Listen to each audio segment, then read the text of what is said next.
নমস্কার, আশা করি সকলে ভালো আছেন। এখন আপনাদের কাছে যে ব্যাপারে বলবো সেটা হচ্ছে যে এটার নাম হচ্ছে স্যাক্স প্ল্যান্ট। এটাকে ইনডোর প্ল্যান্ট হিসেবে আমরা রাখতে পারি, আবার আউটসাইড রাখতে পারি। তো আমি দেখাবো ইনডোর প্ল্যান্ট হিসেবে রাখার জন্য কীভাবে আমি পটিং করবো। তো এখানে দেখা যাচ্ছে একটা প্ল্যান্ট থেকে 3টে গাছ হয়েছে। সেই গাছটাকে আমরা একটু আলাদা করে দেবো এইভাবে। এভাবে আমরা একটু কেটে আলাদা করে নিলাম। আর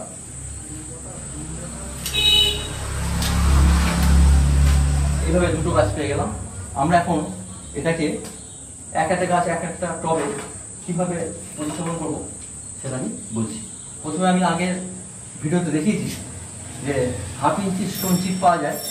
সেটা এই যে এর ভিতরে নিচে যে হোল করা আছে, হোলের মধ্যে দিয়ে যদি আমার যাতে সয়েলটা না বেরিয়ে যায় তার জন্য একটু আমার স্টোন চিপের একটা লেয়ার দিই, অথবা খোলাম বা হালকা পুরোনো কাপড় একটা লেয়ারে দিয়ে দিতে পারেন। এনিওয়ান যেটা যখন অ্যাভেলেবেল সেটা দিতে পারেন। দিয়ে তারপর আমরা এই সয়েল মিক্সিংটা আমি আগেও দেখিয়েছি। আমি 25% বাড়িয়ে নিলাম এইভাবে। ভার্মি কম্পোস্ট 25% দিলাম, কোকোপিট 30% দিলাম,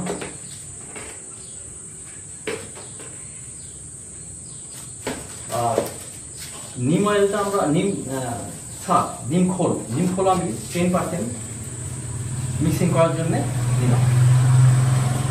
তাহলে কি হবে, নিম খোলটা দেওয়ার জন্য ফাঙ্গাসের আক্রমণটা কম হবে, ভাইরাস ব্যাকটেরিয়া থেকেও এটাকে প্রতিরোধ হিসাবে কাজে দেবে। তো এইগুলো মোটামুটি আমি মিক্সিং করে নিচ্ছি।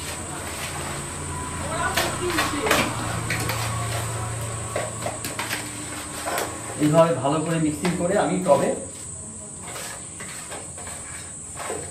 দিয়ে দেব।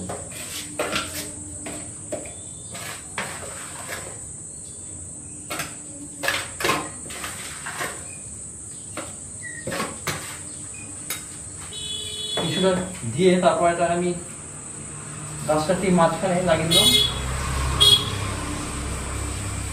এই বড় গাছটা নিচ্ছি, এটা মাঝখানে লাগিয়ে দিলাম। তারপর সাইড থেকে আরো সয়েল দিয়ে দিলাম।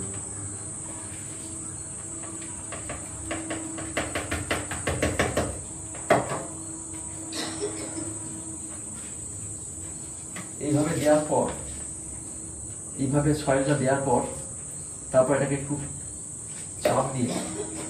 চাপ দিয়ে একটু ভালো করে বসিয়ে দিলাম।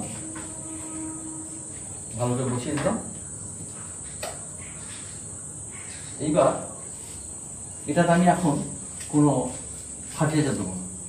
এটা ওই মোটামুটি 10 দিন 15 দিন পর এর চারিদিকে, যেটা আমি আগেও বলেছি, হিউমিক অ্যাসিড 1 গ্রাম 1 লিটার জলে গুলে 1 কাপ চারিদিকে দিয়ে দিতে পারে, 1 কাপ পরিমাণ। আর স্প্রে করে দিতে পারে, কিছু অংশ উপরে স্প্রে করে দিতে পারে।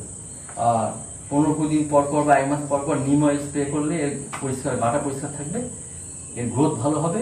এর সাইড থেকে আবার বেবি প্ল্যান্টও বেরোবে, যেখানে আমরা একটা প্ল্যান্ট থেকে 2, 3, 4টে প্ল্যান্ট পাবো। এটাও আমাদের ঘরের এনভায়রনমেন্টকে খুব ভালো রাখে। এটা আমরা সিঁড়িতে ওঠার, সিঁড়ি যদি চড়া হয় ভালো সাইড রাখতে পারি। সিঁড়ি যে ল্যান্ডিং আছে, ল্যান্ডিংয়ে যে আমরা ঘুরছি তার ডান দিক বাঁ দিক এটাকে রাখতে পারি।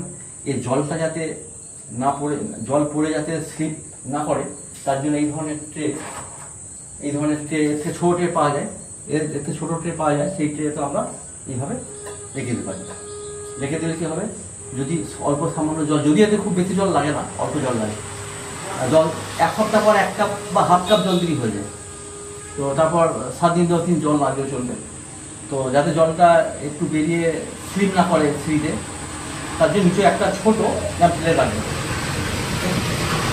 আর এটা এই প্ল্যান্টটা আমাদের অক্সিজেন সাপ্লাই দেয়, ঘরের এনভায়রনমেন্টকে পরিষ্কার রাখে, বায়োডিগ্রেডেবল ইকো ফ্রেন্ডলি করে। আর এটা আমরা ডাইনিং টেবিলও রাখতে পারি, বা আমরা উইন্ডোর পাশে রাখতে পারি, বা যেখানে বারান্দা, যেখানে রোদ আসে আবার রোদ চলে যায়, সেই জায়গাগুলো খুব বেস্ট জায়গা। আর যেখানে রোদ আসবে না তার জন্য একটু বাইরে রোদে, বারান্দার রোদে তো রাখতে পারেন, সব 7 দিন পর পর একটু রোদে রাখলে এই প্ল্যান্ট খুব ভালো গ্রোথ হয়। এটা ছিল আজকের ভিডিও। যদি ভালো লাগে শেয়ার করবে, লাইক করবেন, আর অবশ্যই সাবস্ক্রাইব করবেন। এই সাবস্ক্রাইব করলে আমি পরের ভিডিওতে অনেক প্রেরণা পাবো। ভালো থাকবেন। Thank you. চলো।